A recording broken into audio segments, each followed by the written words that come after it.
Ассаляму алейкум баршаңызға, сіздермен бірге Ақниет. Бүгін сіздермен сүтсіз қарапайым сумен өте жұмсақ болып шығатын бауырсақ жасайтын боламыз. Менімен бірге болыңыздар. Ең алдымен жылы суымызға тұзымызды саламыз, оны ерігенше араластырамыз. Одан соң қантымызды саламыз, оны да венчиктің көмегімен ерігенше араластырамыз. Келесі ашытқымызды саламыз. Ашытқымыздың сапалы түрін таңдағандарыңыз дұрыс, себебі бауырсағымыз көтерілмей қалуы мүмкін, және де мерзіміне қараңыздар. Одан соң майонезімізді саламыз. Оны да жақсылап тұрып бір массаға келгенше араластырып аламыз. Енді сары майымызды қосамыз. Сары майымыз бізде міндетті түрде бөлме температурасындағы сары май болу керек. Оны да жақсылап тұрып венчиктің көмегімен араластырып аламыз. Біркелкі массаға келгенше. Осындай масса шықты бізде.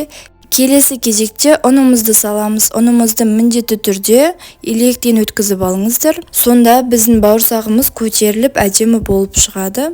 Ұнымыздың барлығын бірден сала салмаймыз. 3 бөлікке немесе 2 бөлікке бөліп салыңыздар. Енді жұмсақ қылып қамыр илейміз. Сонда біздің бауырсағымыз жұп-жұмсақ болып шығады. Кішкене қолымызға қамыр жапсады. Сол үшін де осылай сұйық май қосып жібереміз.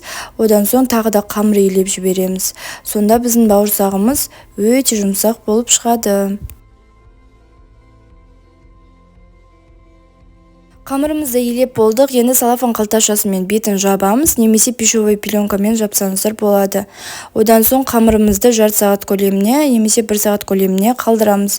Мінекей біздің қамырымыз осындай болып көтеріліп шықты аз уақыттың ішінде.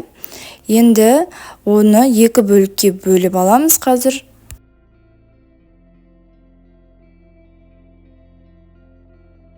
Қамырымызды 2 бөлікке бөліп алдық. Енді қамырымызды осылай дөңгелектеп 2 зуала жасап аламыз.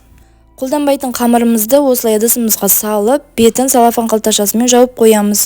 Біздің қамырымыздың беті қатып қалмау үшін. Одан соң екінші қамырымызды осылай дөңгелектеп зуала жасап аламыз. Ұнымызға жақсылап тұрып аунатып аламыз. Одан соң қамырымызды жаятын боламыз. Қамырымызды қатты жұқа етіп жайып жібермеңіздер.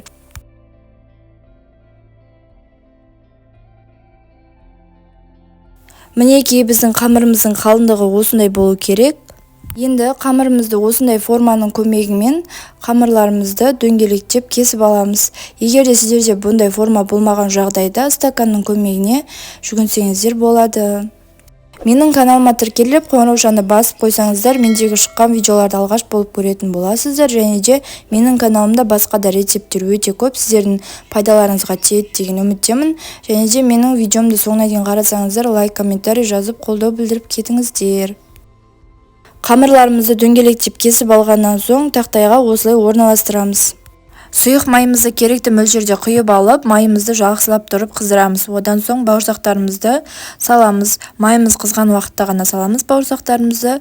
Және де отымыздың асты баяу отта тұру керек. Сонда бауырсақтарымыз көтеріліп, әдемі піседі. Және де бір ескеретін жайт, осылай бауырсақтарымыздың бір жағын ғана піскенін күтіп тұрмай, қайта-қайта аударып тұрыңыздар. Сонда екі жағы да бірдей әдемі қызаратын болады.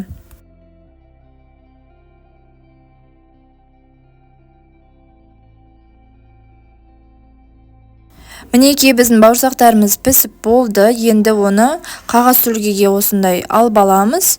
Сонда біздің бауырсақтарымыз майлы болып тұрмайды.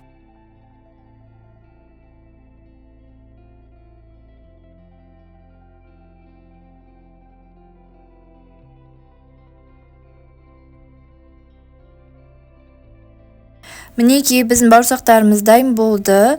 Жасап көруге кеңес беремін. Өте қолжетімді, жай ғана қарапайым сумен өте жұмсақ болып шығатын бауырсақ. Менің рецептерім сіздерге ұнаған болса, каналыма тіркеліп, қоңыраушаны басып, лайк, комментарий жазуды ұмытпаңыздар. Ас болсын.